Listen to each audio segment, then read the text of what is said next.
Pacific region में इस वक्त महाशक्तियों के बीच शक्ति प्रदर्शन का सबसे बड़ा केंद्र बन गया है। पैसिफिक रीजन के बीच में मौजूद हवाई द्वीप के करीब अमेरिका ने अपने सहयोगी देशों के साथ पैसिफिक ड्रैगन 2024 वॉर एक्सरसाइज को अंजाम क्या दिया। चीन की त्योरियां चढ़ गई। चीन न सिर्फ चौकन्ना हो गया बल्कि उसने रूस के साथ मिलकर अपने डेस्ट्रॉयर और जहाज जापान के करीब समंदर में उतार दिए। सवाल है कि क्या प्रशांत महासागर की शांति एक बार फिर भंग होने जा रही है।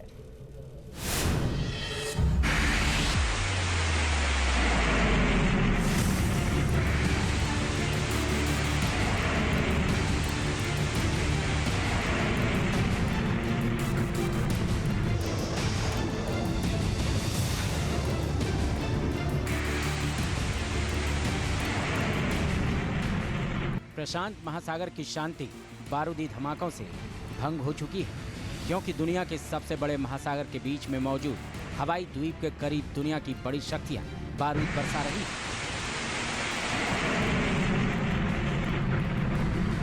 जापान से करीब 6,200 किलोमीटर दूर और अमेरिका से करीब 4,100 किलोमीटर दूर ये वही द्वीप है जहां सुपर पावर के साथ मिलकर कई देशों की नेवल फ्लीट वॉर एक्सरसाइज में जुटी थी।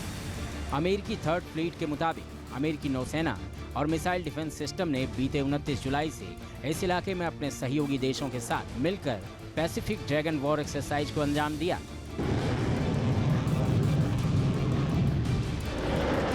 जिसमें सुपर पावर अमेरिका के साथ बैलिस्टिक मिसाइल डिफेंस एक्सरसाइज में ऑस्ट्रेलिया, इटली, जापान, दक्षिण कोरिया और नीदरलैंड्स ने हिस्सा लिया।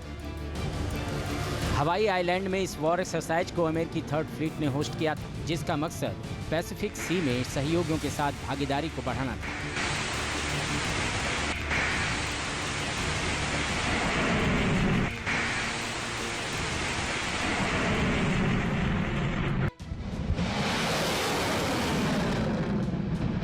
इस एक्सरसाइज में रॉयल ऑस्ट्रेलिया नेवी का विध्वंसक HMS सिडनी और रॉयल ऑस्ट्रेलियन एयरफोर्स का E-7A Wedgetail airborne early warning and control शामिल हुआ, जबकि इटली की नौसेना ने ITS रायमोंडो मोंटेकोली पोत को भेजा। जापान का डेस्ट्रॉयर रॉक्स युलगोक और नीदरलैंड्स नेवी का युद्धपोत HNLMS ट्रम्प ने इस वॉर एक्सरसाइज में हिस्सा लिया, जबकि अमेरिका की तरफ से USS Shiloh, USS Carl M Levin, P-8A Poseidon और MQ-9 अनमैन्ड एरियल व्हीकल्स इस युद्धाभ्यास में शामिल हुए। अमेरिका की इस कार्रवाई के बाद प्रशांत महासागर में बारूदी कोहराम मचने के पूरे आसार बन गए हैं, क्योंकि दक्षिण एशिया में Japan, south Korea, Taiwan, Philippines जैसे अमेरिका के सहयोगी देशों से चीन का 36 का आंकड़ा है। कुल मिलाकर सिचुएशन अब ये है कि किसी भी फ्रंट से किसी भी समय चिंगारी उठ सकती है। कल को क्या होगा ये तो भविष्य के गर्त में छुपा है, लेकिन एक बड़े महायुद्ध के पूरी आशंका दिखाई दे रही है। लेकिन अमेरिका के इस युद्धाभ्यास के बाद से ही चीन चौकन्ना हो गया है और उसने अमेरिका के खिलाफ रूस के साथ मिलकर नीले समंदर में अपने वॉरशिप को उतार दिया है। जापानी रक्षा मंत्रालय के मुताबिक हवाई द्वीप में अमेरिका के वॉर एक्सरसाइज के बाद चीन और रूस दोनों बेहद आक्रामक हो चुके हैं।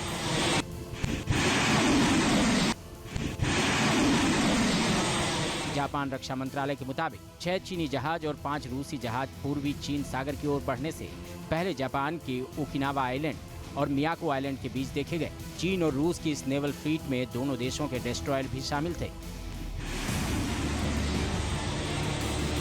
जापान के मुताबिक इन 11 नौसैनिक जहाजों को जापान से बेहद करीब देखा गया, जो सीधे सीधे अमेरिका को चुनौती है, क्योंकि माना जा रहा है कि इन जहाजों ने पैसिफिक रीजन में साझा गश्ती को अंजाम दिया था।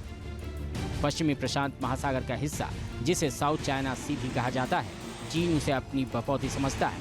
साउथ चाइना सी दुनिया का सबसे विवादित जल क्षेत्र है, और वो भी चीन की वजह से, क्योंकि चीन यहाँ कई देशों के इलाकों पर अपना आधिपत्य जमाना चाहता है। लेकिन अमेरिका साउथ चाइना सी से लेकर पैसिफिक सी में अब अपने सहयोगियों के साथ मिलकर चीन पर नकेल कस रहा है, और यही वजह है कि चीन तिलमिलाया हुआ है।